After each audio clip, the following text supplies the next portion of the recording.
Hi, I'm Ryan Bonazzo. Welcome to Northwest Newsweek. Greenstone OPP are looking for help from the public as they continue to investigate a recent homicide in Geraldton. 32-year-old Brandon Rich died in hospital after officers responded to what was reported as a medical emergency just after midnight on May 15th. Police later charged a Greenstone resident, 19-year-old Alexis Agamway, with second-degree murder. In an update on the case, on Tuesday, OPP asked Geraldton residents to check their video surveillance systems for any suspicious persons or activity between May 14th and 15th. Investigators are also trying to find a folding knife that's apparently connected to the case. Anyone with information or video is asked to contact Greenstone OPP or Crime Stoppers. Ontario Provincial Police are investigating a suspicious death in Pikangikum First Nation. Emergency crews were called to Big House Road just after 10 o'clock on the night of June 1st for a medical emergency. The woman, identified as 61-year-old Tina Turtle, was taken to the community's nursing station where she was pronounced dead. A post-mortem in Toronto determined she died after being struck by a vehicle. Anyone with information is asked to contact the Red Lake OPP or Crime Stoppers. The Transportation Safety Board has wrapped up its investigation into a fatal float plane crash near Red Lake last year. The plane stalled soon after takeoff with 5 people on board. One of the injured passengers later died in hospital. Jonathan Wilson has the details. The float plane went down on June 17th of 2024. Emergency crews rushed to the crash site on the Chikuni River. The plane was carrying the pilot and 4 passengers. 2 of the passengers suffered serious injuries, and one of them later died in hospital. The TSB says the de Havilland Beaver aircraft, owned by Canadian Fly and Fishing Limited, experienced a loss of acceleration as it was climbing into the air soon after takeoff. The pilot tried to push the throttle to full power, but the airspeed did not increase. The engine then stalled, and the plane rolled to the right, went into a free fall, and crashed into the shoreline. The TSB says that type of float plane has been prone to stalling, with 23 crashes since 1998. The agency has been pushing Transport Canada to make it mandatory for older models of those aircraft to have stall warning systems installed, but it's currently just a recommendation. The TSB report also indicates the plane only had lap belts in the back seats, which likely increased the severity of the passengers' injuries. The agency has previously recommended that shoulder harnesses be added to all passenger seats in small commercial aircraft. Jonathan Wilson, TBT News. Wildfires continue to burn here in northwestern Ontario. M&R fire crews are still battling 2 large fires which had been threatening Webequie and Deer Lake First Nations. We spoke to a ministry spokesperson earlier this week. Justin Hardy has more. There are 2 fires in the region that both broke out dangerously close to communities. Red Lake 12 is burning on the northern edge of Deer Lake, and Nipigon 5 continues to burn on the southeastern edge of Webequie. Both fires are still growing, but fortunately away from the communities, according to Fire Information Officer Chris Marchand. Red Lake 12 fire located near Deer Lake First Nation put on some additional size over the weekend as it continues to expand away from the community. The fire is now estimated to be 17,987 hectares in size, and it also remains not under control. In Webequie, things have been expanding to the south and to the east, so they've had the winds in their favor for sure. Northwestern Ontario hasn't seen much rainfall over the past month. Normally in May, Kenora sees 91 millimeters of precipitation, but this year only saw 8 millimeters for the entire month. Thunder Bay usually gets about 66 millimeters, but this May received only 15 millimeters. Marchand says the region needs to see a lot more precipitation to help with the forest fire season. We still have not received that first big rainfall that we need to slow our situation down, and we're really looking to the weather this week and maybe towards the end of the week to get some of that meaningful rainfall that'll moderate these very active fires that we've had and slow things down and allow us more time to get established on them. Around 1,000 evacuees from Deer Lake remain in Toronto, while around 400 vulnerable members of Webequie were flown to Barrie, Ontario this past weekend. Marchand reminds everyone to pay attention to restricted fire zones, as well as the air quality as smoke from the west drifts over. Justin Hardy, TBT News. Members of Fort William First Nation are about to get a substantial payout. Fort William's share of the Robinson Superior Treaty Annuities Settlement is about $640 million. It comes after decades of fighting for compensation for broken treaty promises. The First Nations rejected the $3.6 billion offer from senior levels of government, but that amount will still be paid out to the 12 First Nations, and more could be on the way. Only 6, though, including Fort William, will receive the money immediately after Canada and Ontario release the payment. The 6 others, including Pick River and Rocky Bay First Nations, still need to resolve title claims before getting their compensation. Chief Michelle Solomon won't disclose how the money will be divided between the band's 2,800 plus members, but she says the settlement means a lot. Youth and members are excited at the possibility that this could change their life in some way, because you're talking about people who have been economically marginalized for all of their lives, for some people, for most people, and there is not a great history of intergenerational wealth in our families. We don't often have homes passed down to us and things of this nature because those things have been so scarce in our community. A court review for constitutional compliance is currently underway in Thunder Bay until June 20th. If the courts side with the First Nations, the federal and provincial governments could owe more in compensation. Ontario Provincial Police have arrested 2 people in Marathon on drug trafficking and firearm-related charges following a recent investigation. A search warrant was executed at a McLeod Drive home on May 22nd. Police seized firearms as well as cocaine, meth, and magic mushrooms. A 40-year-old Marathon man faces 8 charges, including drug trafficking and possession of a prohibited firearm. A 19-year-old Marathon resident was also charged with 3 drug trafficking offenses. The older suspect remains in custody, while the other has been released with another court appearance in July. OPP are still looking for any information that can help with the investigation. Well, coming up after the break, Kiiwetinoong MPP Saul Mamakwa was removed from the legislature this week after accusing Premier Doug Ford of lying about the controversial Bill 5.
Ontario's deputy NDP leader, Kiiwetinoong MPP Saul Mamakwa, was removed from the legislature on Monday morning after he accused the premier of lying about the government's controversial Bill 5.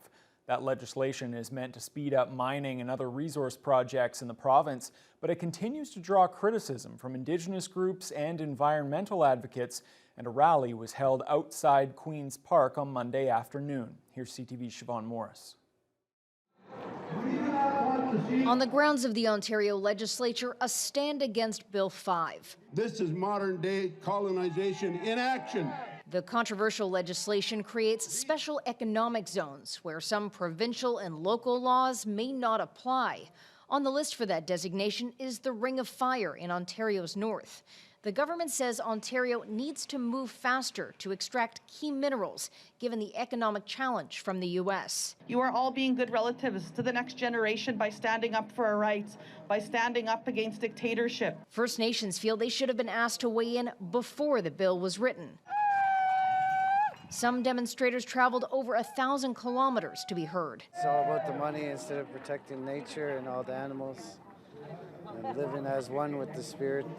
Inside the legislature, Ontario's only First Nations MPP accused the Premier of not honoring treaties. Premier is telling untruths. That's the truth. An allegation outside the rules of debate. Draw the comment. I'm not withdrawing. Speak. Sam Malmakwa, you have been named. The NDP's deputy leader kicked out of the House as opposition politicians and Indigenous leaders continue to push the government to change course. Stop this illegal imposed Bill 5.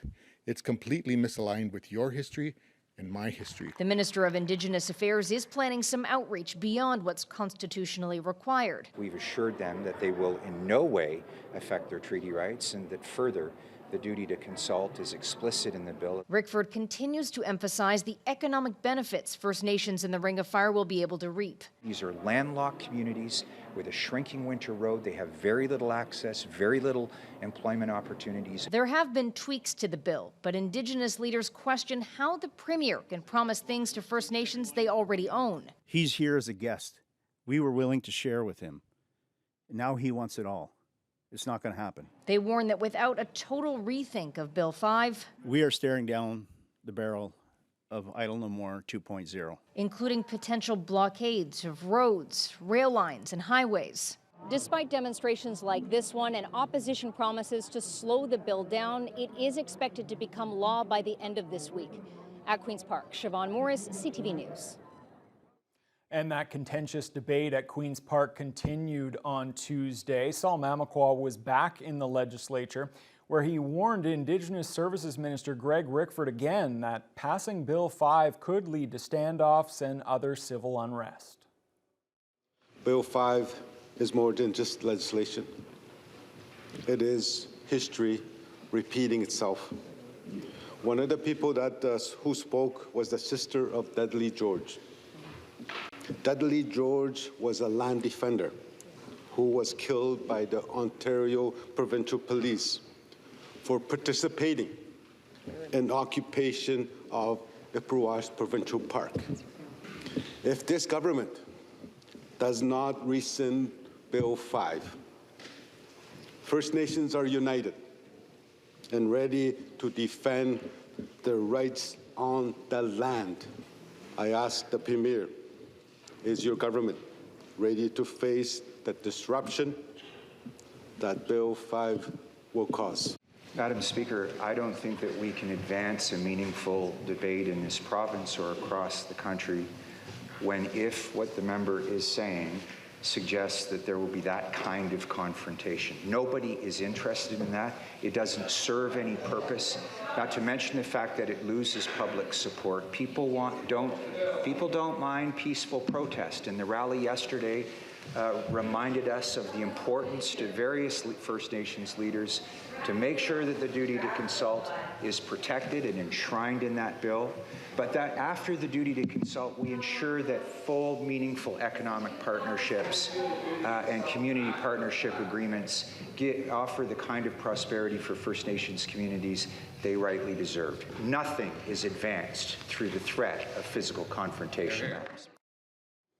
And the Ford government still passed that controversial bill late Wednesday afternoon, just before this legislative session drew to a close a day later. The opposition is accusing the Tories of plunging Ontario into a summer of chaos. CTV's Siobhan Morris explains.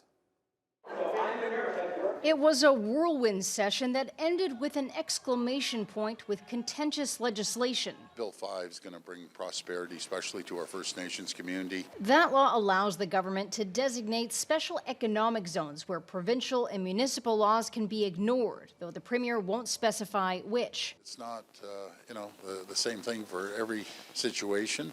And when we feel that we need to speed things up, we'll speed things up. Doug Ford intends to designate Northern Ontario's Ring of Fire one of these zones as quickly as possible.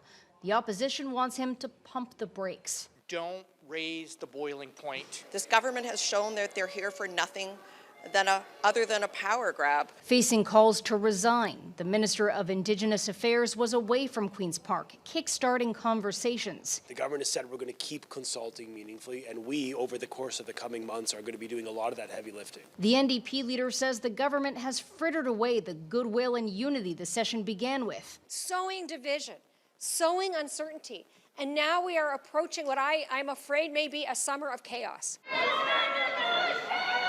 First Nations angered and hurt by Bill 5 have promised to push back in the courts and on the land with possible blockades of rail lines and major highways. The police will deal with it if it happens, but I really hope that doesn't happen. The focus has been on spurring economic growth as a counterweight to U.S. tariffs. Behind the scenes, the Premier says the Prime Minister and Trump administration have been closing in on a deal. Right at the brink, they're working hard around the clock. Ford wants an agreement in a matter of days. But if they don't, we have to come out guns a-blazing. Repeating a call to match America's 50% steel and aluminum tariffs. Canada's trading relationship with the U.S. could look very different when MPPs return to Queen's Park. That won't happen until October 20th. The government says they need that time away from the legislature to put their agenda into action. At Queen's Park, Siobhan Morris, CTV News. And local Progressive Conservative MPP Kevin Holland is defending Bill 5, saying projects in areas like the Ring of Fire are vital for Ontario. Jessica Clement picks up the story. Indigenous leaders throughout the province have been strongly voicing their opposition of Bill 5, which makes changes to how projects that are deemed to be in the province's economic interest are managed. First Nations argue that it steamrolls treaty and constitutional rights over their lands. The Scantica First Nation released a statement saying, quote, Bill 5 is an immediate threat to the environment, plant and animal life, and the traditional land users who have all depended on this land since time immemorial. Thunder Bay Atikokan MPP Kevin Holland says Bill 5 isn't about taking away rights or the duty to consult with First Nation communities across the province. It's in the legislation that the duty to consult. Typically legislation is passed, then we go out, we do that consultation piece, and we talk to them, and if there's some concerns and any issues they have, if there needs to be changes, it can be done through regulation. And we had several amendments to the bill itself prior to it being passing. Holland adds that the changes are crucial so the province can stay competitive in these uncertain economic times. This bill is really about making sure that we are in a better position to compete globally with the opportunities that exist, particularly across Northern Ontario. If we can't get new mines, by example, operating quicker than 15 years, we're going to lose that investment, and they're going to go to other parts of the world that have less than favorable human rights records, less than favorable environmental records. And we're going to miss out on a huge opportunity that we really need in the north. A Kill Bill 5 rally has been planned for Thursday afternoon in front of Holland's local constituency office. Jessica Clement, TBT News. Let's turn our attention to federal politics now. Thunder Bay Superior North MP Patty Hajdu is settling into her new cabinet role as the Minister of Jobs and Families. Members returned to the House of Commons last week following the federal election and that speech from the throne by King Charles. Hajdu was recently called upon during question period when an NDP member from BC asked the Carney government about the latest job numbers. Canada's unemployment rate has surged to 6.9%, the highest in 8 years outside the pandemic. Alarmingly, youth unemployment is more than double that. And now the OECD is warning that Trump's trade war will cost Canada even more jobs this year. Mr. Speaker, Canadians are worried about their futures. What immediate steps will this government take to bring the jobless rate down and protect Canadian workers who will be hurt by Donald Trump's tariffs?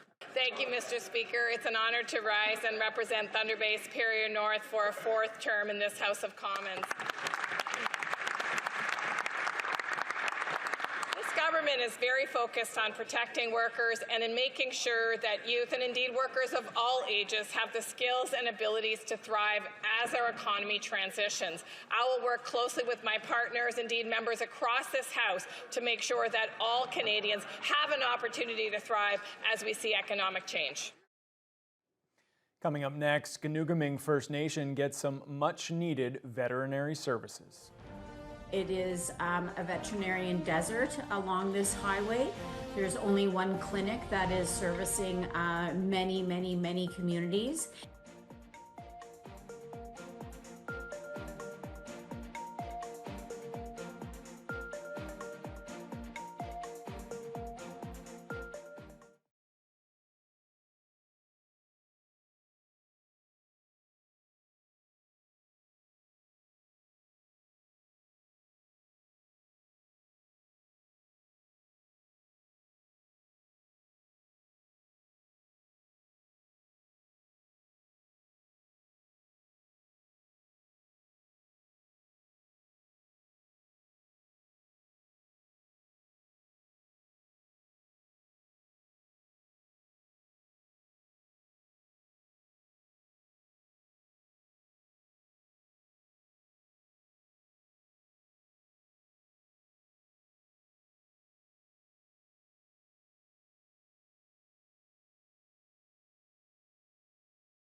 More than 100 dogs and cats from Long Lake 58 and Ganoogaming First Nations got some much-needed veterinary services last weekend when the second annual Animal Services Clinic was held in Ganoogaming. Justin Hardy has the details. The collaboration between Ganoogaming First Nation, Long Lake 58, the Northern Reach Network, and the Global Alliance for Animals and People saw animals from both communities receive hundreds of services. The cats and dogs were eligible for a variety of different services, according to registered veterinary technician Jennifer Hughes. Our core services that we offered were spay and neuter services, so to get those animals so they're sterilized so they cannot reproduce. And then the basic wellness was the rabies vaccine, the core vaccine for each species, so we did dogs and cats. And then we also did parasite prevention.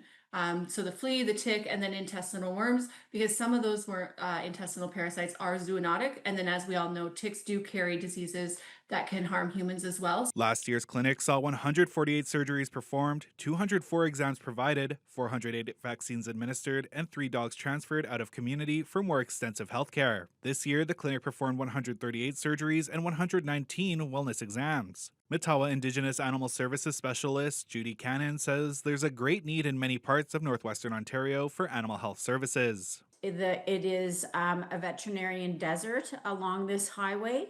There's only one clinic that is servicing many communities. And traditionally, there are no veterinarians or RVTs like Jen in First Nation communities. So we're just happy to be here. But the stories that the families have been telling us throughout this clinic has been heartbreaking because, you know, they're in tears telling us how if an animal that is injured, they have nowhere to go. The annual collaboration has also been extended for an additional 3 years thanks to help from a grant from PetSmart Charities of Canada. Justin Hardy, TBT News. A woman from the Herkett area is the latest winner of the Dryden 50/50 draw. Organizers of the monthly fundraiser for the Dryden Regional Health Services Foundation drew the winning ticket on May 30th.